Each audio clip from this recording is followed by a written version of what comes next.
this is PKL Entertainment and we're back again, and here now we have another video for you, and this will be a non-spoiler review for Doctor Strange in the Multiverse of Madness.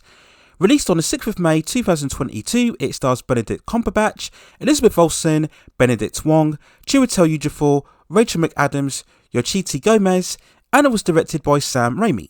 It's overall the 28th movie within the Marvel Cinematic Universe, the long-awaited sequel to the first film that was released way back to good box office success in 2016, and it's the 5th film within Marvel's Phase 4 after Black Widow, Shang-Chi and the Legend of the Ten Rings, Eternals, and SpiderMan No Way Home. Now, there might be spoilers for the previous movies within the MCU, plus all of the Disney Plus Marvel shows as well, so just beware when going into this overall video, and you can check out my coverage of all of that material, and I'll leave some links in the description. Now, in terms of Doctor Strange in the Multiverse of Madness, the story picks up after the events of Spider-Man No Way Home, where Doctor Strange had inadvertently opened up various portals for different universes when trying to help Spider-Man conceal his identity. We then see the emergence of America Chavez, a young teenage girl who comes from another universe and has the ability to traverse across multiple universes by opening portals.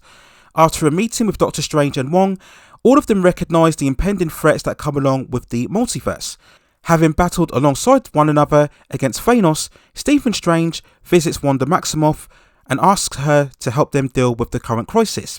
But Wanda has been affected by studying the Darkhold, which has been tapped into her trauma of losing her childhood sons and has released evil tendencies within her persona, and she begins to lose control and goes on a rampage. As a result of this, Doctor Strange, Wong and America Chavez all have to work together to try and stop Wanda and find themselves travelling across multiple universes in the process. Now, overall, Doctor Strange in the Multiverse of Madness is a very fun, entertaining comic book adventure, bristling with a fast pace and superb special effects. Now, admittedly, the opening 10 to 15 minutes wasn't the best of starts. The movie does rush through in setting up the plots and the characters. But once the film establishes the stakes and the characters involved, it settles down and it flows far more smoothly, and the story stays compelling and coherent for the most part throughout the film. As we all know, Doctor Strange and his source material is all about the supernatural, the fantasy, the magic and the psychedelia, as well as incorporating elements of both horror and time travel and twisting realms and realities. And the first film touched on those elements, but you felt the restraint as it was indeed the first live action introduction of the character. But in this sequel here, as we follow Doctor Strange's journey throughout the MCU, it really doesn't hold back and gives you a full assortment of energy beams and waves, magical portals, variant characters and monsters and zombies, and it's just so great to see all of these elements on a big screen, fully visualised. There are some truly inventive sequences of all of the powers being used, and it's probably the best exhibition of Doctor Strange and his powers that we've seen since Avengers Infinity War. Now, all of the cast of actors provide strong performances, and the film manages to keep most of them involved within a story. Benedict Cumberbatch remains great as ever in terms of Doctor Strange, who is firmly one of the leading characters within the MCU, and despite much concern and speculation, he still is very much the prominent character throughout the story.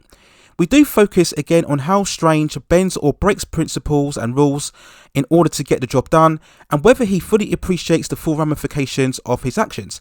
And Cumberbatch has this character played down to a T now with so much ease and conviction, and it really gives you so much confidence within the character.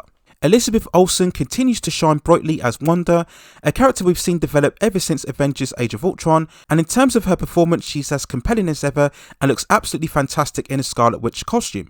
And we have truly spectacular scenes of Wanda and her powers, and it's great to see fully now an appreciation of just how powerful Scarlet Witch is as a character, just like the source material.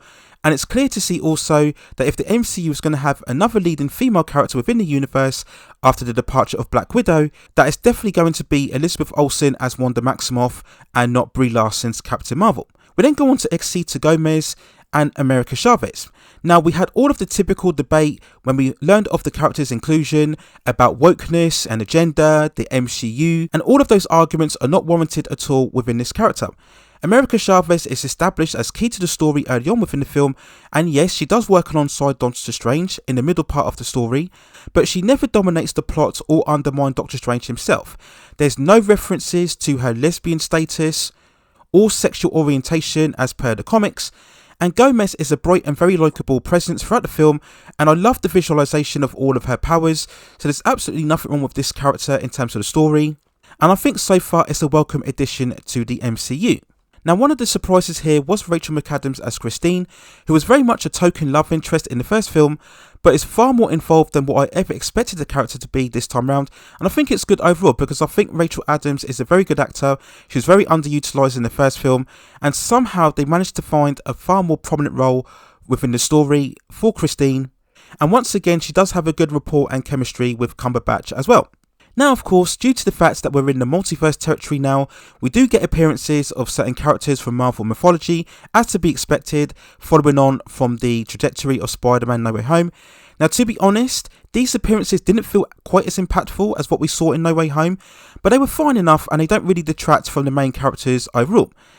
Now, for all of the merits, there are some issues throughout this film. Now, I already mentioned the rushed beginning, but another one is Wanda's role itself. And now, in terms of the story, it doesn't quite have the impact or development that I feel it should have done.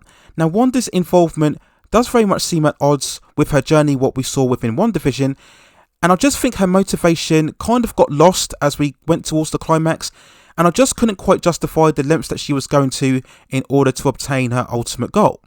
For all the great visuals and effects, things do threaten to go a bit out of control in the final arc. It's not quite the typical chaotic, massive battle that we normally see within these Marvel films, but the script could have used a bit more tightening and far more better execution. And whilst we do get a complete resolution to the story, I don't think it quite landed as well as what it should have done. Now, due to it being Sam Raimi and his direction, there are moments of dark intensity that normally within the MCU wouldn't be as allowed. But there's nothing here that's overly graphic or scary, and I do think it's still an acceptable PG-13 tone overall. So if I had to give an overall score for Doctor Strange in the Multiverse of Madness, I would give it a 7.1 out of 10. It's probably the third or joint second best movie within the Marvel Phase 4 so far, behind Spider-Man No Way Home and Shang-Chi and the Legend of the Ten Rings. So it's not quite upper tier MCU, but overall it's very solid and fun and entertaining. It felt a bit longer than a 2-hour runtime, to be honest, but I still thoroughly enjoyed this movie, and I do definitely feel that I could watch it again and again. Now, as per usual, we do get 2 mid-credit scenes. Now, the first one was very interesting considering the person that was involved, and it does hint at the direction that Doctor Strange's story will go ahead for the future. Now, the second credit scene is as normal, just more of a disposable joke that was referenced early on without this film. It's not really anything worth talking about. And as usual, if you've yet to see this film, be very aware of spoilers that are flying around all over the internet in terms of the story and the various appearances of certain characters. I would advise, if you haven't already, to watch this film as soon as possible so it doesn't spoil your overall experience of the film. Now, I will provide shortly a full-on spoiler review for this film where I'll talk about much more in depth about what I felt worked and what I felt didn't work as well within the film, plus go over all of the various appearances from certain characters and whether they stuck the landing and what it means going forward for the Marvel Cinematic Universe. So look for that for review, which will be coming on the channel very shortly after this video.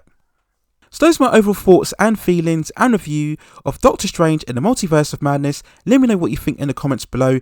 Where do you think it ranks, not only in terms of Marvel's Phase 4, but also in terms of the overall ranking in terms of the Marvel Cinematic Universe? Do you have it in the upper level of the best Marvel movies, or do you think it's in between, or if indeed one of the worst entries within the franchise? Let me know what you think in the comments below. And as well as my spoiler review, I will of course provide commentary on the first box office weekend and go over the overall figures and comment on whether the film has a real shot at grossing $1 billion worldwide and will it overall become the biggest superhero film of 2022. So look out for all of that great content within the upcoming future. Please also hit and like the subscription and notification buttons so I can provide you with more high quality content like this in the future. But that's it for now. Take care of yourselves, stay safe distances, and I will see you very, very soon.